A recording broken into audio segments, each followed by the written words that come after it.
খালি আইএছ পাবলৈ চাগে এতিয়া অকণমান থাকি গ'ল চ' আকৌ এবাৰ চাগে এটেম্প এটা দিম যোৱাবাৰ 552 আৰু 474 আপুনি আশা কৰিছে আকৌ দিব মানে মানে যদি এতিয়াতো দিবলগীয়া হ'লেতো দিম আৰু এল'কেশ্যনটোত অলপ দেৰিকৈ হ'ব তাৰ আগতে চাগে একো নাই মানে এটা ছিষ্টেমত যদি কাম কৰা হয় মোটামুটি ছাকচেছ পোৱাটো ইজি হয় ইমান ডিফিকাল্ট নহয় চ' কোনোবাই যদি UPSC দিব মন কৰিছে মানে তেতিয়াহ'লে এক্সামটো মানে এপ্ৰ'চেবল হয় ক্ৰেক কৰিব পৰা হয় সেইটো কাৰণে মই দিবলৈ আহ্বান কৰিম যোৱাবাৰ যিটো আপুনি ফিচাৰ ৰেংক পাইছিল এতিয়া ট্ৰেইনিং অৱস্থাতে আছেনে নে হয় মই IPSত জইন কৰিলোঁ এতিয়া এক্সট্ৰা অৰ্ডিনেৰী লিভ বুলি কয় এবছৰৰ লিভত আছোঁ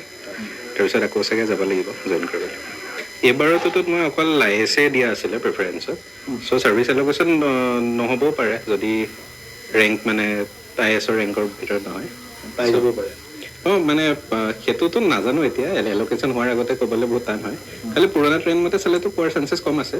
আৰু এতিয়াও মই মানে ভবা নাই দিওঁ নে নিদিওঁ মানে নেক্সট এটেম্পটো চ' চাই লওঁ যদি এইকেইদিনৰ ভিতৰতে মন বনোৱা হয় আকৌ দিবলৈ খালি দি দিম আৰু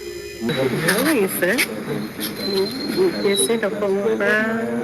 যোনেই হওক মানে স্থান পালে ভাল লাগে যিহেতু নিজৰ ল'ৰাটো ভাল লাগিছে অৱশ্যে মানে এতিয়াতো সেই থাৰ্ডবাৰৰ কাৰণে পাইছে প্ৰথমে UPSCৰ পৰা ইণ্ডিয়ান ফৰেষ্ট ছাৰ্ভিচত পাইছিলে তাৰপিছত ছেকেণ্ড এটেম্পটত IPSত পালে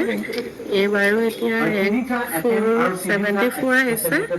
কিহত বা